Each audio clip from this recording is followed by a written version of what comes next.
The snowpack in Summit is lower than usual, but we're still looking better than Telluride and Park City. Phil Lindeman with Krystal, 93 News. First, Team Mongolia has done it again. The Summit Daily reports that Mongolia's piece of snow art, titled Secrets, took first place at the International Snow Sculpture Championships in downtown Breckenridge this past weekend.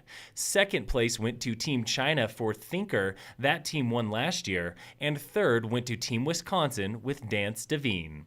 A second team from Wisconsin saw their hopes literally crumble late Thursday night when the head fell off their ambitious sculpture of a ballerina. People's Choice winners will be announced later this week.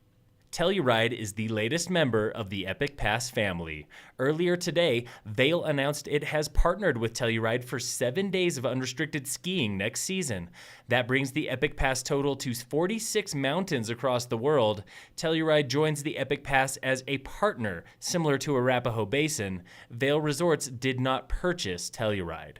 In other merger news, Keurig, the coffee company, is buying Dr. Pepper's Snapple Group for about $16.6 billion.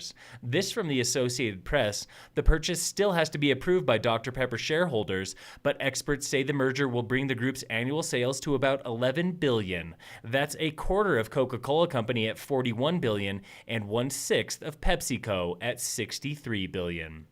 OpenSnow.com released a State of the Snowpack report late last week, and most of Colorado is just below average, even after a very slow start to the season. Big Sky, Montana, and coastal Washington are the places to be this year. Snowpack in those areas is 20 to 30% higher than average, and just north of Jackson Hole, the snowpack is at 150% total. Breckenridge and Loveland are about 10% below average, but the further south you go, the worse it gets. The central mountains by Monarch and Aspen are just 50% of normal, while the Telluride area is 39% of average. Utah, Nevada, Oregon, and New Mexico are all at half strength or less. Oprah Winfrey is celebrating a birthday today, and the 63-year-old media mogul says running for president is not in her future. It's not even in her DNA. Rumors have been swirling about a possible candidacy for Oprah in 2020, but she recently told InStyle magazine that she has no interest whatsoever. That hasn't stopped pollsters from asking Americans all sort of what-if questions, though, including how Oprah would do on a ballot.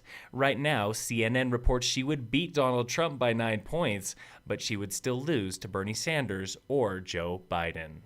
In ski racing news, Ted Ligety finally found the podium at a slalom in Germany yesterday. He finished 1.5 seconds behind Marcel Hirscher in first to take third. That's his first podium of the season. The U.S. women were in Switzerland for giant slalom and slalom, and Michaela Schifrin surprised everyone by not making the podium once. France's Tessa Worley won the GS, and Slovakia's Petra Vlhova won the slalom. In sports, Pacific beat Atlantic at the NHL All-Star Game last night, and the Avalanche and other teams are off until tomorrow. The Denver Nuggets play the Boston Celtics tonight in Denver. Game time is 7 p.m. All Summit High sports teams are off until tomorrow, and the Breckenridge Bolts will be back in action at home this weekend after winning 2 of 3 on the Front Range against the Colorado Thunderbirds. They'll be playing the league best Steamboat Wranglers starting Friday. Phil Lindeman with Krystal, 93 News.